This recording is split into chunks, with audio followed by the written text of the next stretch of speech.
today to hear a little bit about um, uh, F. Scott Fitzgerald and Jay Gatsby's Gold Coast.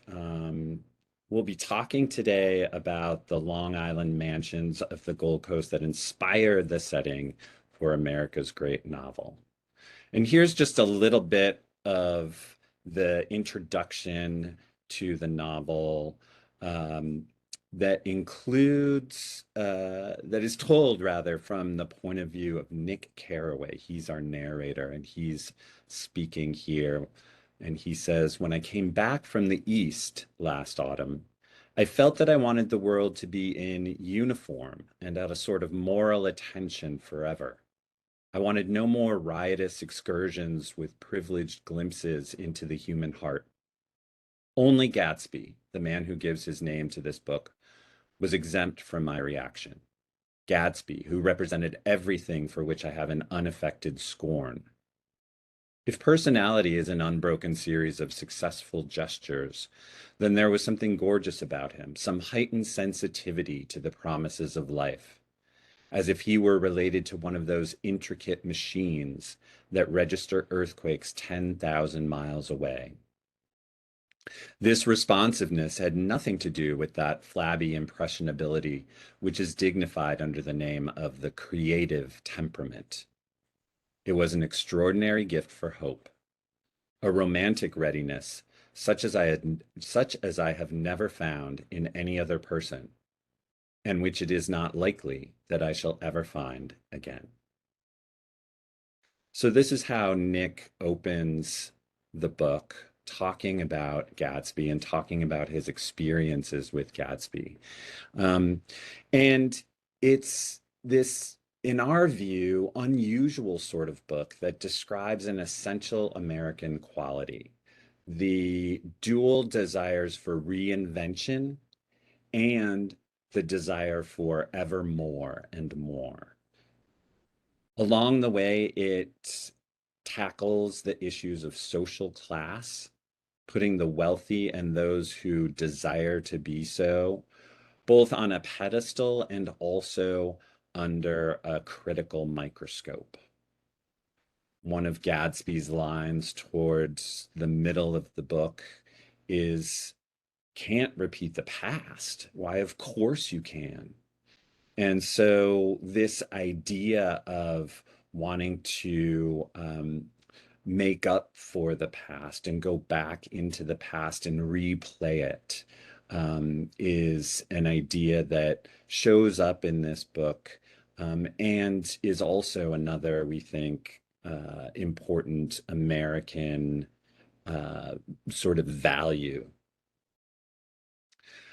We also believe that it is a beautifully written book, without a spare word. And that's why we wanted to share a little bit of the text with you as we move along throughout the presentation and link the actual text with the setting of this real place, which is the North Shore of Long Island. Mom, are you on now?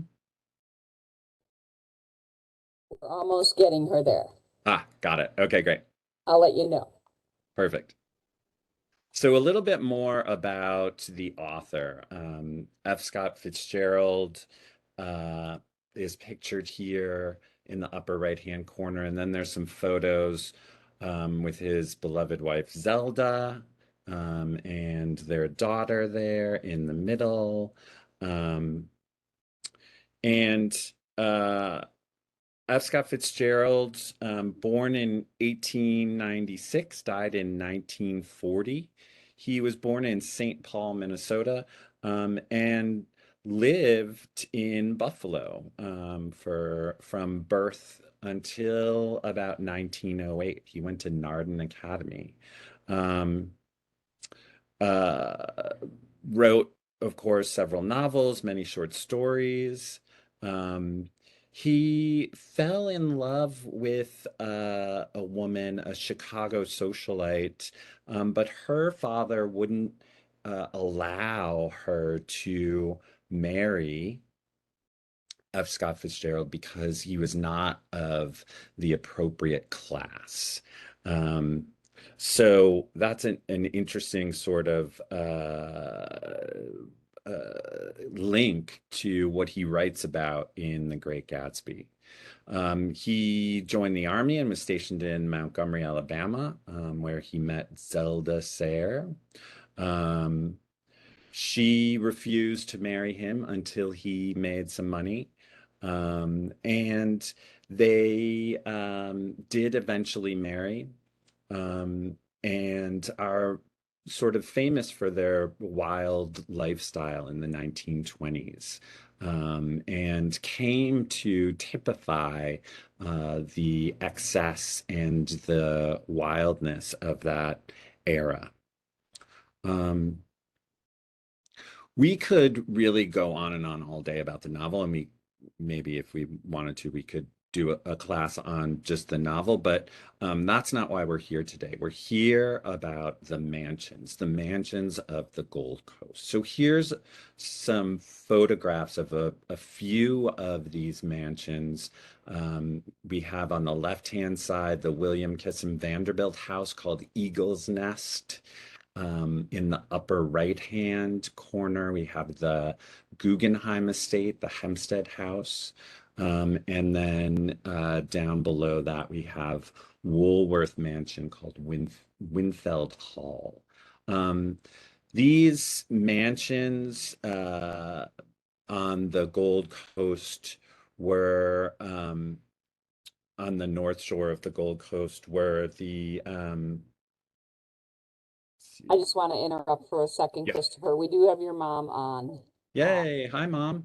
Hey, hi. There she Hi. is. So Whoa. everyone, this is Linda Drajem, Christopher's mom, and they are a dynamic duo. Just a little bit about Linda. She is a retired teacher. She taught high school English for many years and then prospective teachers at Buffalo State College. In December of 2019, she and her son Christopher published their memoir, Wandering Close to Home. A teacher at heart, she is a docent at the Birchfield Penny Art Center and a presenter on literary topics for us here at University Express. So Linda, thank you for jumping through those hurdles to join us today. Woo. Yeah, you figured it out, Mom. Congratulations. Awesome. Well, Kitty and Katie helped me. Otherwise, I wouldn't have made it. So, We're okay. good at holding hands Fantastic. here. I hope I Okay. didn't say any bad words while I was trying it. No, you were fine. Okay, enjoy. It's a great presentation so far. Okay. Thank you. So, Mom, I mentioned how much we both love the book and how, we could talk all day about the book, but we're moving into talking about the mansions. And I'm just explaining that these North Shore estates, really, we began to see them being built in the 1890s and around 1900. 60 years after mansions were starting to be built on the South Shore Gold Coast of Long Island. And we, during the 1920s, by the 1920s, approximately 600 estates on the North Shore were worth more than $500 million. That's in 1920s dollars, and occupied more than 116,000 acres. Unlike the mansions on the South Shore and out in the Hamptons, the East End estates, the mansions on the North Shore were very elaborate, as you can see here, many mimicking English, French, or Italian architecture of the 17th, 18th, and 19th centuries. So let's talk a little bit more about why Long Island and why these mansions were being built. Mom, do you want to talk about that? Sure, sure. So, there during the Gilded Age, America was becoming very industrialized. A lot of money was made. There was no income tax up until 1913, and there was probably very little property tax, and there was all the upper 1% were quite the 1%. Can't repeat the past. Why, of course you can. We see that now, a lot of wealth. So these very wealthy families wanted to elaborate on their wealth and to display it. And the English homes and the chateaus in France were a great inspiration to them. In fact, many of them imitated French chateaus. Reminds me of going to Hearst Castle many, many years ago. Christopher, you remember that? Right. In California, I was impressed by a number of items that he found in Europe and shipped back for his castle, and that was happening in Long Island as well. I think it's also worth mentioning, I saw a quick comment in the chat about looking like homes from Rhode Island, and we're talking about the titans of industry, the captains of industry of the day, the leading architects and landscape architects. These are the fabulously wealthy individuals of the Gilded Age who have plenty of money and have their homes or apartments in New York City, but then also have other homes elsewhere and multiple homes. One of the things about Long Island was that it's pretty hot and steamy there during the summer, so it wasn't considered a good place to go in the summer, but this is where you would go in the spring and the fall. And we're also talking about a time that the 1920s when we have the first automobiles. And so neighborhoods or areas of Long Island, like the North Coast and the South Coast and even the Hamptons, folks are able to get there fairly easily and can sort of pop out for the weekend or even for the day for a little bit in their, shiny new automobile.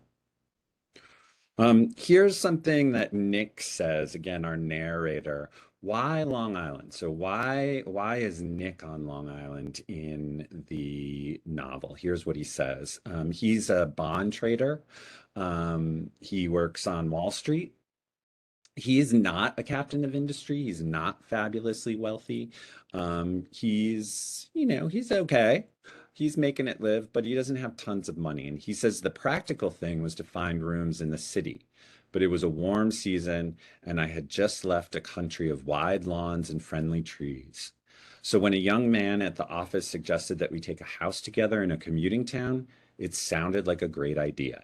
He found the house, a weather-beaten cardboard bungalow at $80 a month. But at the last minute, the firm ordered him to Washington, and I went out to the country alone. So this is how Nick ends up out on Long Island, living there in the summer. And here's his description of the place in which he finds himself, the North Shore of Long Island. It was a matter of chance that I should have rented a house in one of the strangest communities in North America. It was on that slender, riotous island which extends itself due east of New York, and where there are, among other natural curiosities, two unusual formations of land. 20 miles from the city, a pair of enormous eggs, identical in contour and separated only by a courtesy bay, jut out into the most domesticated body of salt water in the Western Hemisphere, the great wet barnyard of Long Island Sound. They are not perfect ovals. Like the egg in the Columbus story, they are both crushed flat at the contact end. But their physical resemblance must be a source of perpetual confusion to the gulls that fly overhead.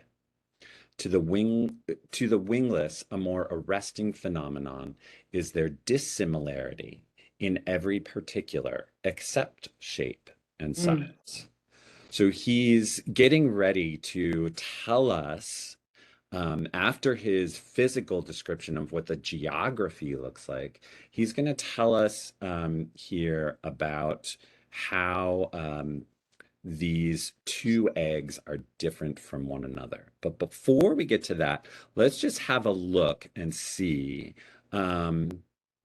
So here's a sort of generalized map of Long Island.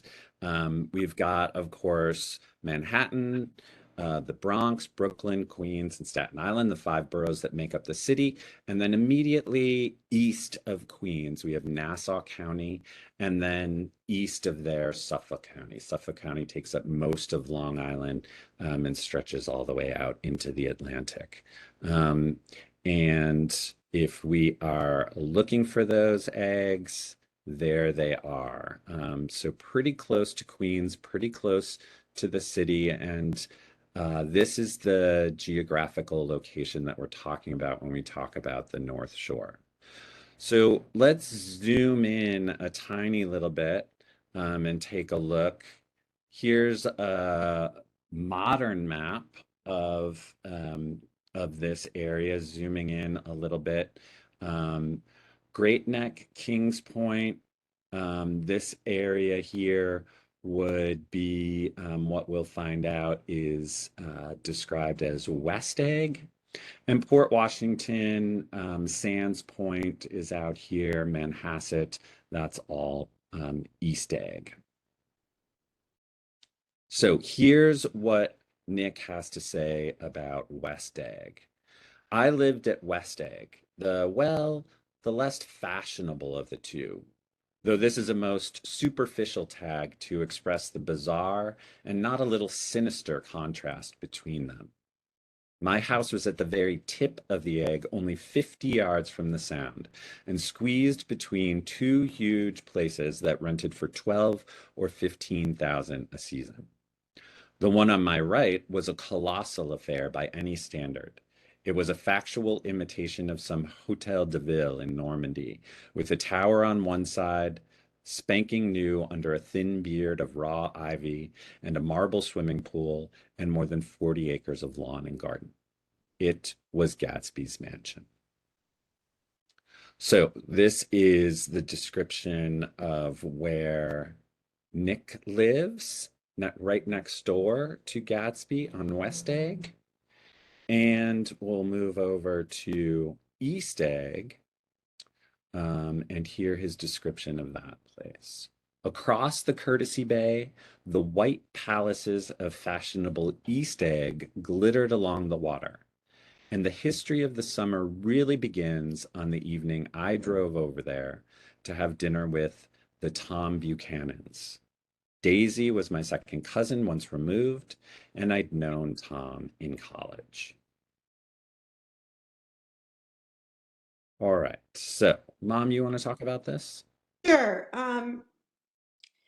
One thing we want to alert you to, and I'm sure you know this, but the homes we discuss are an inspiration. There have been many scholars who have looked for the exact mansion, looked for the exact person that Fitzgerald used as a model for Gatsby. Many different people have been suggested, but he's a novelist. He's a fiction writer, and he used his imagination. But we do think that because he did move out to Great Neck in October of 1922, and he was an enthusiastic party goer. He and Zelda were quite quite the couple. They were, you know, the J-Lo and the Ben Affleck of their era. Everything they did was chronicled, and they did a lot of weird things. They were the jazz age couple of the moment. So they were very interested in all those parties. But because Fitzgerald was a poor boy from St. Paul, Minnesota, though we spent a lot of time in Buffalo. I don't know, did you tell them that about Buffalo? Yeah. Okay. Um, he he also looked down on these parties, but he didn't stop going to them. Let's put it that way. So we think that he started Gatsby in Great Neck, and there was I think a room over a study over the garage. It was a little house, 6 Gateway Drive, and he started working on Gatsby there, but it was he already had thought about it before, and it was originally meant to be in the Southwest. I mean, in the Midwest. Right. So, Great. So, of course, you can tell how much we love the novel. We just can't resist putting more quotes in. But here's what Nick says about Tom and Daisy Buchanan's mansion. Their house was even more elaborate than I expected. A cheerful red and white Georgian colonial mansion overlooking the bay. The lawns started at the beach and ran toward the front door for a quarter of a mile, jumping over sundials and brick walks and burning gardens. Finally, when it reached the house, drifting up the side in bright vines as though from the momentum of its run. The front was broken by a line of French windows, glowing now with reflected gold and wide open to the warm, windy afternoon. So, here are a couple of photographs of a home that many scholars believe is potentially the home that Fitzgerald based his description of Tom and Daisy Buchanan's home on.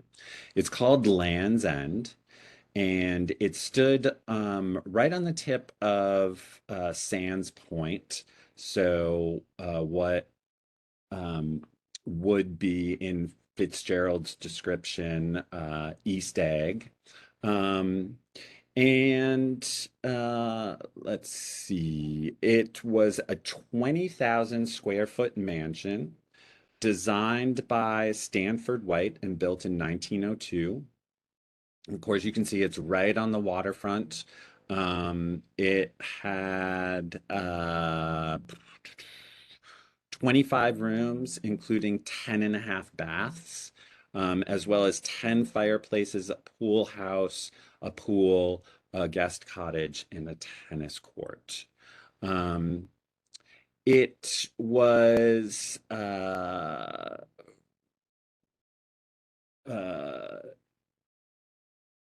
let's see, it was sold in 1921 and renamed Keewaydin, and sold again in 1929. It no longer exists.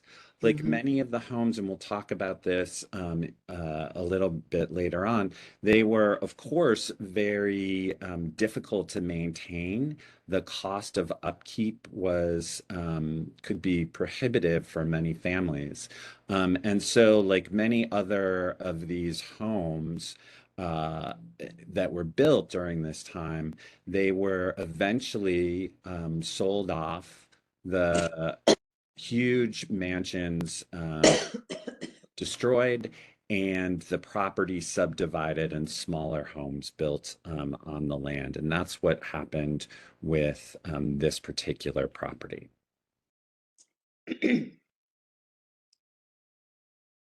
Mom, you want to talk about Westbury House? Westbury. We went to see Westbury, Old Westbury it's called now. And we thought that this house reminded us of the Buchanans. It reminded us of old money. And of course, we found out that it was indeed old money. The builder was John Schaefer Phipps. And he had it built in 1906. And he told his wife, Margarita Celia Grace, when he married her, that he was going to build her a home as fine as the one that she lived in Battle Abbey, Sussex. Now, if Grace sounds familiar, it's because she's an heiress of the Grace shipping lines. John Schaefer Phipps was the son and the heir of Henry Phipps, who was a partner with Andrew Carnegie. And you know what Andrew Carnegie did. So Phipps and Carnegie started Carnegie Steel, which became U.S. Steel. So both of them had quite a bit of money.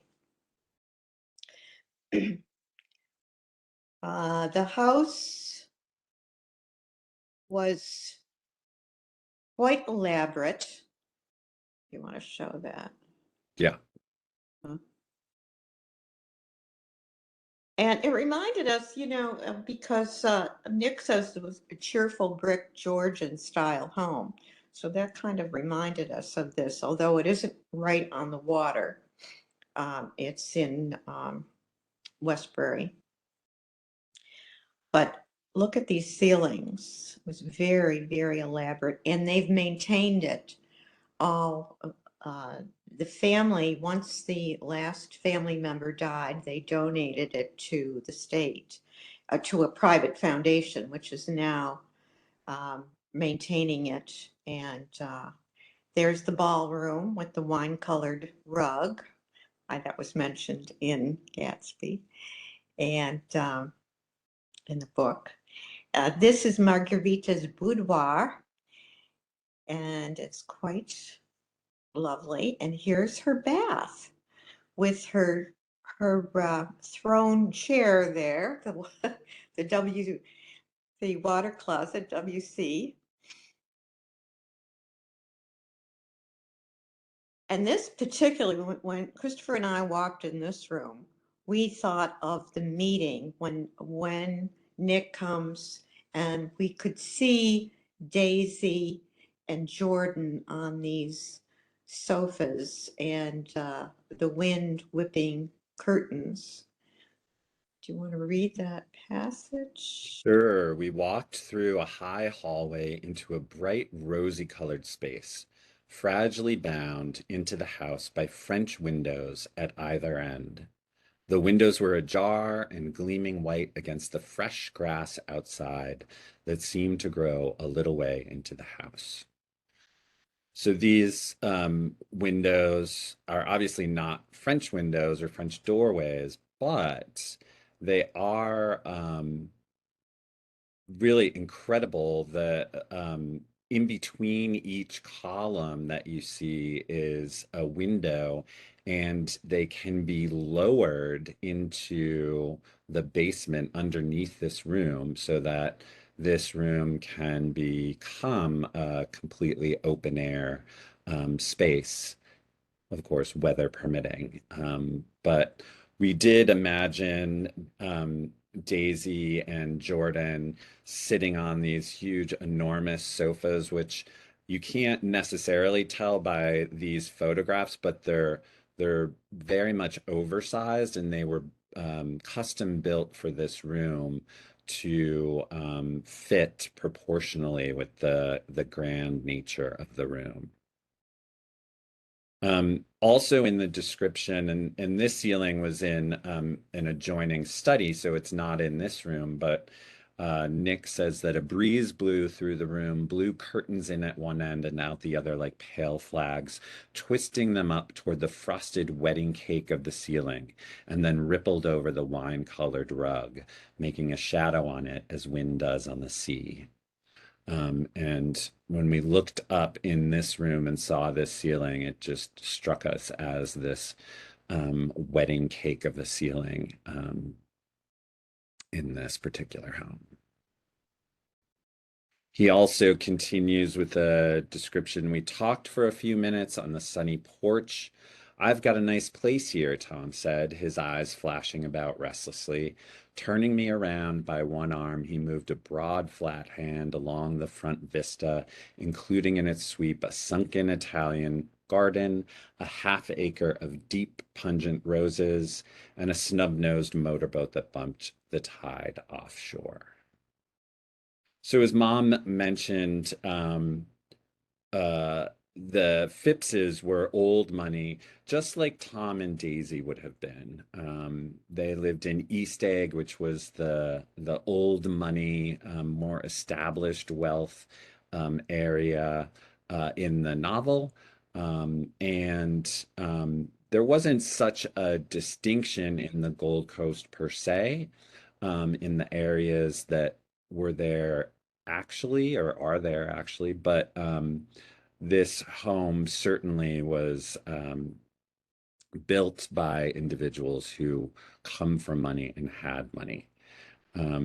Today, because it is a property of the state and it's open for tours, they also make use and earn some much needed money for upkeep by booking different events at the space. And the day that we happened to be touring, they were doing a photo shoot for a jewelry store. And so the woman that you see with the blonde hair here being fussed about was the model who had the jewels, and she was walking up this long entryway into the back garden. I want to just add, in Fitzgerald's notes about 15 years or so after he wrote Gatsby, he had notes and about each chapter and what inspired them. And the first chapter, the Nick meeting the Buchanans, he mentions that the Hitchcocks and the Rumsey. And I found it fascinating because Thomas Hitchcock was a noted polo player, and supposedly Tom Buchanan was so wealthy that he brought a whole team of polo ponies down from Chicago. And he was supposedly extremely wealthy. So Thomas Hitchcock was a noted polo player, and he was strong physique like Tom Buchanan. But the other person mentioned was Charles Carey Rumsey. And those of us from Buffalo know Charles Carey Rumsey was a noted sculptor. He married Mary Harriman. And we have a whole room in the Birchfield Penny that's called the Rumsey room and Rumsey Road. So I thought that was a really interesting connection. Great. So, what did it take to host a party at a mansion like this in the 1920s? This is a still from the 2013 Baz Luhrmann movie, The Great Gatsby. But say you wanted to host a little soiree at a mansion like this. When we visited the house, we took a tour, and instead of taking a tour of the upstairs, we took the downstairs tour. So this was like the servant tour, and it was what went into putting on an affair, even something like say a simple dinner for 20 in the main dining room. Um, this I thought was very interesting. This is the back of the home, just the area for the staff. It's the loading dock. But this is where all of the goods would have come in, all the food, the produce. Across the way from this was the home where the seamstress made all of the clothes for the woman of the house, and also all the linens that were needed in the house. Um, Here are some photos. On the left, you have this industrial sized, hotel sized stove and ovens. I think it was an a 12 burner stove with 3 ovens underneath. This room in the middle here is where all of the table linens and bed linens for the whole entire home were kept. And then on the right, we see this huge mortar and pestle. Um, Sort of obscured in the back was the hot water heater for the kitchen. And in the front there, this mechanism that was a knife sharpener. So all of these very advanced and technological implements that were needed for hosting and putting on the kind of affair that the Phippses would have wanted to have in order to impress their guests and show their wealth. Mom, did you want to say anything else about I that? wanted to say that we were really impressed with the number of servants that would have been used to put on, just as Christopher said, a simple 20 person dinner. And the number of servants and how the butler was like the captain of the ship, and he coordinated it, and it was a very structured event. They had many courses, and everything had to happen on a precise timeline. And you didn't have just 2 or 3 courses, you had many courses. So it was quite interesting. Another fact in terms of numbers, we're talking about hundreds of staff members that were needed to keep these mansions going. Um, Somewhere in the vicinity of 400 to 600 staff members needed. And this became a problem, particularly after World War II and the advent of labor unions. As the tour guide mentioned to us on this tour, yeah, somebody says reminds of Downton Abbey. Absolutely. Mhm, Except mhm, magnified by mhm. tenfold, right? In terms of Yes, number of servants. yeah. Um, uh, uh, but after World War II and the advent of labor unions, these staff were saying to themselves, "Why should I work Mhm. for, during these long, long hours, standing on my feet, working in the hot kitchens or polishing silver or working these long, long days and making relatively little money when I can go and work in a factory, work an 8-hour day and make a better wage?" And so part of the decline of these mansions was because the workforce was dwindling as well. And when you think about the numbers of staff that were needed, um, you just couldn't literally could not keep the place running. All right, so that's East Egg, the Buchanans in East Egg. If we go back to West Egg and what Nick says, again, this quote about Gatsby's house, the house on my right was a colossal affair by any standard. It was a factual imitation of some Hotel de Ville in Normandy, with a tower on one side, spanking new under a thin beard of raw ivy, and a marble swimming pool, and more than 40 acres of lawn and garden. It contained Marie Antoinette music rooms and restoration salons, a high Gothic library paneled with carved English oak, and probably transported completely from some ruin overseas. Upstairs, period bedrooms, dressing rooms and pool rooms, and bathrooms with sunken baths.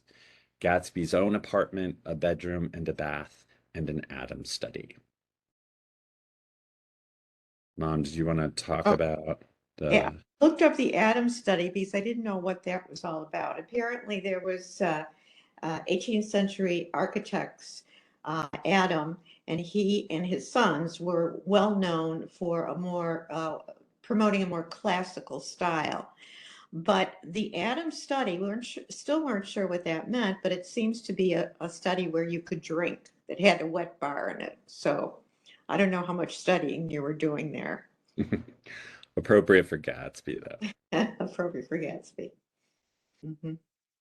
So We're going to talk about a few possible sources of inspiration for Gatsby's home, and this is one of them. It's called Pembroke. It was the estate of Marcus Lowe, and it was in Glen Cove, New York. So, Glen Cove is sort of east of East Egg, or what would have been East Egg. So it doesn't really fit geographically, of where Gatsby's mansion is. But remember, we're talking about places that inspired these lavish homes. And at this particular home, there were some pretty wild parties here during the 1920s. You had film stars like Rudolph Valentino and Gloria Swanson that were at these parties, big wild affairs. And it's likely, or thought at least, that perhaps F. Scott and Zelda attended some of the parties at this particular estate. Here's another one. It's called Beacon Towers, and this one's in Sands Point. So again, East Egg, or the Eastern Egg, as it was described. And Mom, you can talk about this one. Right, Alva Belmont, which may be a name that's familiar to you, especially if you came to my suffragettes lecture, because Alva Belmont was a very wealthy woman, ex-wife of Vanderbilt, and another wealthy person, Oliver Belmont. And she was the money behind the suffrage movement. She really kept Alice Paul and her efforts to pass the suffrage amendment in funds. And she was old money. So I thought it was humorous, because one of the articles that we read said that people thought for sure that Fitzgerald went to a party here. Alva Belmont would have been in her 70s, so she wouldn't be having parties, and she would never let a parvenu like Fitzgerald come to one of her parties, because she was definitely aristocrat. So I thought that was interesting. It's worth noting that that Beacon Towers was used by Baz Luhrmann as the inspiration for the home that was Gatsby's home in the 2013 film adaptation, and it was chosen, according to him, because it had the feel of a Disneyland castle, Mm. and that was sort of appropriate for the fantastical elements that Luhrmann was trying to call upon in his adaptation of the novel. Here's another possible source of inspiration, and this home is was the actually owned by a silent movie star in the 1920s named Lottie Blair Parker. But an individual named Herbert Bayard Swope, who was the executive editor of the New York World, rented this house for a period of time in on East Shore Road in Great Neck. So it was in what would have been West Egg. Um, and this home, although it doesn't look like a big fancy mansion like the other two homes did, but it did have one thing going for it as a source of inspiration, and that was the fact that it was directly next door to Ring Lardner's home. Mom, you want to talk about Oh, Ring? yeah. Ring Lardner was a friend of Fitzgerald's. He was a sports writer, and he wrote satirical novels as well. But he it lived close by. Fitzgerald lived on Six Gateway Drive, which was not on the water. But Lardner lived on the water right next to the Swope's house. And there was a constant party going on. And one of Lardner's sons wrote this, that there was a porch on the side of our house facing the Swopes, and Ring and Scott sat there many a weekend afternoon drinking ale or whiskey, or probably both, and watching what Ring described as an almost continual house party next door. So people would come and go all the time at this house. And like Gatsby, Swopes never demanded an invitation.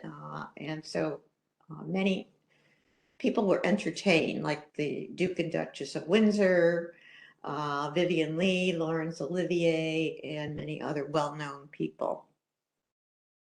It's also worth noting that Swopes' wife said that she referenced her house as, quote, an absolutely seething bordello of interesting people.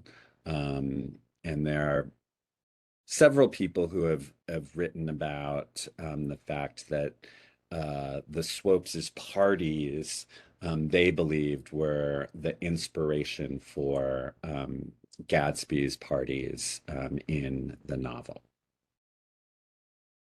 One more possible source of inspiration, and there are many theories about what home Gatsby's home was based on, but here's another. It's called Oheka Castle, and it was known as the Otto Kahn Estate. So Oheka is a combination of the O from Otto, and the KA as well. So he combined it into Oheka. It's on the North Shore in West Hills, New York. And Mom, do you want to talk more about? Right. Kahn's previous home burned down. So when he had this built, he wanted it to be absolutely fireproof. And as you see, it's quite majestic, and it's built of brick. Kahn was was a German immigrant, a banker, a collector, philanthropist. He loved the arts. I think he was on the board of the Metropolitan Opera. And he was forced out of, he was not allowed to join golf clubs because he was Jewish. So he used his money to build this fantastic home. And it was the source of many parties. He entertained lavishly. So we don't know if Scott was invited there, but it certainly could have been, because Kahn was not considered old money, just a lot of money. That's all. He was even on the cover of Time magazine. He consolidated the railroads. I don't know exactly what that means, but I guess it was a good thing. So we went to this castle. And it had a hard life after Kahn died. It was designed like a French chateau, and Olmsted did the gardens. So another Buffalo connection. And so you see how elaborate it is. Well, after he died, after Kahn died, it was taken over by the sanitation workers, and it was a rest home for sanitation workers for a while. And then I think there was something in between, wasn't there, Christopher? Before the military academy? I don't remember. It was, yeah, it became a number of different things over the years, Right. including being abandoned for quite some time. For so long, it was abandoned and totally in total disrepair. It was a military academy for about 40 years, and then they went bankrupt, and it was abandoned. And I guess it couldn't burn it down because it was fireproof. So it was really in terrible shape. But a businessman, Gary Melius, purchased it in the 80s, 1980, and he spent a tremendous amount of time rehabbing it. Yeah, and today it is a hotel. So if you are interested, you can go and stay there. That's only, I think, if you get a good rate, I think it'll set you back like $3 to $3.50 a night. Um, but it's also been used in television shows, like one of the episodes of HBO's Succession was shot there. It was used in a Taylor Swift music video. And of course, you can have a wedding there, just like Teresa and Joe Giudice from The Real Housewives of New Jersey. Um, they had their second wedding there. It always sort of makes me laugh that people want to have these Gatsby style weddings because you know the weddings in Gatsby, or the marriage at least of Tom and Daisy is not something that I would necessarily want to emulate um in a marriage, but nevertheless you can pretend that you are living out your Gold Coast 1920s heyday with a wedding here. One final thing that we wanted to talk about was not related to homes, but to the green light, which is an important symbol in the novel. It's talked about again in this piece of text. I'll just read from the end of this. He gave a sudden intimation, Gatsby, that he was content to be alone. He stretched out his arms toward the dark water in a curious way, and far as I was from him, I could have sworn he was trembling. Involuntarily, I glanced seaward and distinguished nothing except a single green light, minute and far away, that might have been the end of a dock. When I looked once more for Gatsby, he had vanished, and I was alone again in the unquiet darkness. Of course, we find out later in the novel as Gatsby tells us that he's um, built his home, his mansion, directly across the bay, that Courtesy Bay, Manhasset Bay, from Daisy's home. And that green light is the light at the end of the dock. And so he's reaching out his arms towards the light and towards Daisy so that he can repeat the past and um, get back together with her. So what could this green light have been? Well, it's possible that it was potentially a buoy in Manhasset Bay, just off Plum Point, which is right here, sort of jutting out into Manhasset Bay. There was a green light there, perhaps even still is. It could have been just a figment of Fitzgerald's imagination. We'll never know exactly for sure, but that's the green light. Well, before we end, I want to read just a little bit here. That green light, um, uh, these mansions and these stories around Gatsby, I consider fascinating, and so does Christopher. But the beauty of the language in this book is what makes it.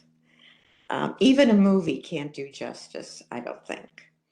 And Gatsby believed in the green light, the orgiastic future that year by year recedes before us. It eluded us then, but that's no matter. Tomorrow we will run faster, stretch out our arms farther, and one fine morning. So we beat on, boats against the current, borne back ceaselessly into the past.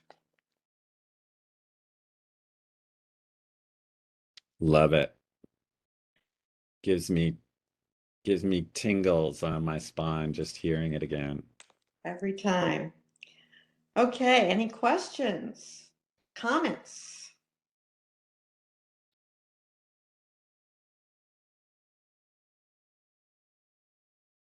I'll just break in here and say um, our attendees can put their question in the chat box, or if you raise your hand, which is that little icon to the left on the lower part of your screen, then I can unmute you. Oh. So I'll give everybody a second. Mhm. And I just wanted to know, so do they offer tours on a regular basis at most of these, some of these, or none of these? Oh, no, they do, yeah. Uh, They, we had a tour of Westbury. That was a regular scheduled tour, right, Christopher? And Right. yeah, I don't know about Ohika. It's definitely, Ohika does have tours. They have one daily tour of the property. Of course, they're trying not to do too many tours because it is a working hotel, and so they reserve it mostly for guests. Um, as we mentioned, many of these properties no longer exist. They've been torn down, subdivided, and other homes, more modest but still quite lavish, are there in their place. But some are museums. Quite a few of them have been turned into museums, art museums, history museums. Um, and so there are plenty there to go and look at and see and tour if you are interested. We highly recommend it. mhm, definitely. great. Hmm. I do see a couple of questions in the chat, so we'll start with um, I can't say her name, but I'll go in and find out what it is. So here we go. Uh-huh. Hi, how do you say your name? Jace. Just Sarah. Oh, Jay Sira. Okay. Jay Sira has a question. Photographs, they're so good. And whether you took them or, I mean, some might have been canned ones, I guess. Right. Well, the ones with us in them, we took those. Actually, our photographer, Bob Drajem, took them. Um, But we took many of the photos of Westbury Gardens. I think all of the ones of old Westbury Gardens we took. Um, the ones of Ohika, we didn't. We only took a few there, and so I pulled from their website many of the other ones. Of course, we weren't in a helicopter that day, so for the overhead photo, that was from the World Wide Web. You didn't go up in a drone. No, no. No, and just Westbury and Ohika too, but Westbury, the gardens are just phenomenal. We walk through the gardens and they just go on, and we commented and said, well, you couldn't have just one gardener. You had to have a whole team of gardeners because it was just, and they were all well trimmed and taken care of. So it's a phenomenal enterprise. Right. Okay. Now we'll go on to the question from James. Hang on a second, James.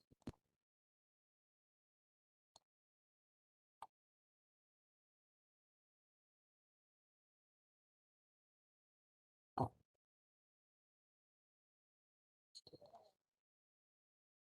Okay, I think that's you, James. It's James or William. Oh, yeah. Shall I go? Sure. Mhm. Okay, I just wanted to mention something I put in the chat that when F. Scott Fitzgerald was in Buffalo, his portrait was done by Howard Beach, and that particular image is available for $25 as a download from the Buffalo History Museum. So you may have an interest in that. If you just look up Buffalo History Museum on the website, you'll basically find the collection of photographs available, and that in fact is one of them. So it's him for ages something like a 9 through 11 while he was a student in Arden. That's it. Oh, thank you. Oh, thank you. That's Yeah, so interesting. that's We'll interesting. definitely check that out. Uh-huh. Uh-huh. All right, now we'll move on to James. If you would like to state your question. Did the U.S. Merchant Marine Academy at Kings Point, and our main administrative building was one of those mansions. I believe it was a Vanderbilt mansion. Just Ah. wondered if you had any information on that. Uh-huh. Uh, the I don't have any information specifically on that. I think the the one of the so many Vanderbilts and probably so many properties, but at least one Vanderbilt property that I know of is open as a museum and a planetarium.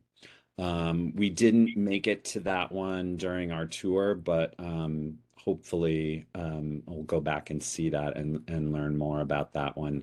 Um, Mhm. and that's a little bit, it was a little bit farther east on the island. And one thing I think I forgot to mention was that on the North Shore, the owners discouraged roads being built. They wanted to protect their privacy. The South Shore, they built the roads and they had the railroad there. But on the North Shore, they, in fact, they even hired guards to prevent anybody from bothering their lavish lifestyle.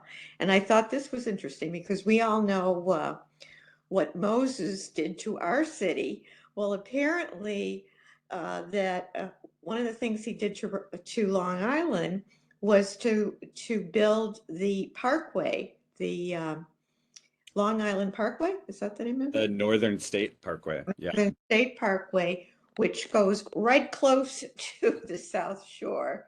So that kind of also contributed to the decline of the North Shore. Okay. And a few interesting comments in the chat area. It says, we'll read from the bottom. It says, someone here, Linda, her brother-in-law made 90% of their retro jewelry for the Golden Age show. So that's pretty interesting. Oh. Or the Gilded Age, sorry. Uh-huh. So her Interesting. brother-in-law made the jewelry for that. Uh-huh. Very interesting. And then we have Annette who says she enjoyed your presentation, as some others have commented here.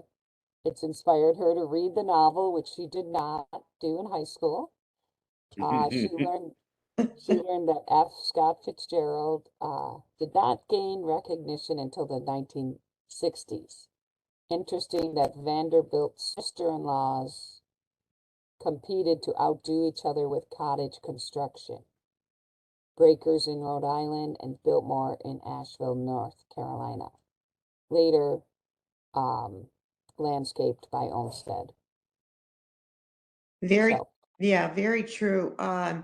Gatsby, Fitzgerald tried to buy a copy of Gatsby when he was in Hollywood, um, trying to be a scriptwriter, and it wasn't in print. And it got critical acclaim, but it never got popular acclaim until well after he was dead. And he died in 1940. So yeah, that's true. Yeah, and the Vanderbilt, yeah. I've been to the one in Rhode Island and it's quite magnificent. Yeah, and the Biltmore in Asheville, North Carolina, is actually the largest private home in the United States. And Oheka Castle, that we talked about today, is the second largest, so right after the Biltmore. okay, and then a question here from Gwen, somewhat not related, but what did you think of Bay's Baz Lerman? Luhrmann, the Baz Luhrmann movie interpretation, right? Yeah. Mhm. We have somewhat differing opinions. I liked it a lot. In general, I like Baz Luhrmann films, and I think, of course, you have to be a fan of Baz Luhrmann to appreciate this particular adaptation.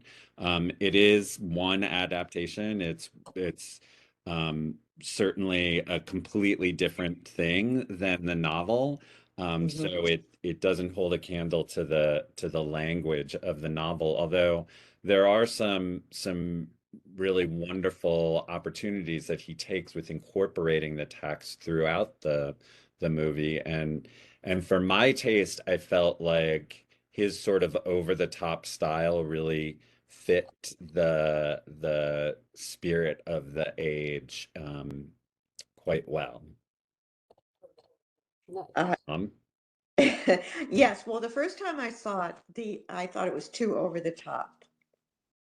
And I watched it again last week, and I enjoyed it a lot more. And I took in what Christopher said about it fitting the age, because it was an absolute um, a crazy age, the 20s, and we know what happened at the end of the 20s, and we know what happened to F. Scott Fitzgerald and Zelda. They crashed too, you know, in different ways, but they crashed as well.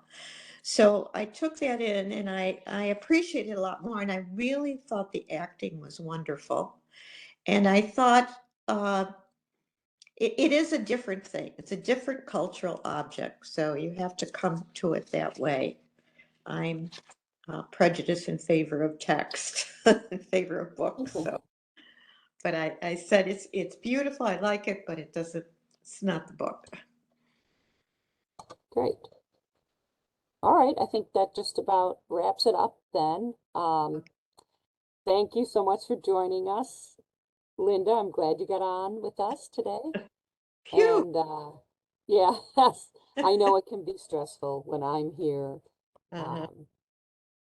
You know, I feel your pain, and it's just something that we have to walk through and then try again and try again. And at some point we do get it, even if we have to manually put in the codes. So Glad it worked. Well, thanks to everybody for attending. It was really fun to talk about these homes, and we hope you'll get a chance to visit sometime. It's well worth it. It definitely is. Thank you, and thank you to my handsome son who did so much work on this. And read the book if you haven't. yes, fabulous presentation. Actually, in the fall, I think we have a speaker who may do the mansions on Delaware. Ah, Great. And there are some connections, as you mentioned, throughout this. yes, So that could be an interesting one too for everyone. right. Good. And although my daughter's not a huge reader, this is one of her favorite books. Oh, great. Great. Good. Yeah, she loved The Great Gatsby. Oh, good. So, Good. okay, well, go out and enjoy your day. Enjoy the weather, everybody. And we'll see you back here virtually or in person at some of our senior centers for our other classes. Bye. Thank you. Bye-bye. Thank you. Thank you, Kitty. See you soon. Bye. Bye.